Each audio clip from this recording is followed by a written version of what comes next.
தளபதி படம் வந்தா அரசாங்கம் பயப்படும். தளபதி வந்தா தாண்டா தமிழ்நாடே உருப்படும். தளபதி படம் வந்தா அரசாங்கம் பயப்படும்.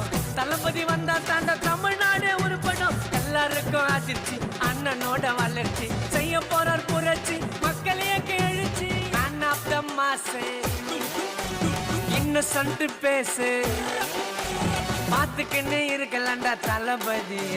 குடும்பங்களுக்கும் குழந்தைங்களுக்கும் பிடிச்ச ஹீரோங்க. தளபதியால ஆளு நாங்க எவ்வளவு பேருங்க.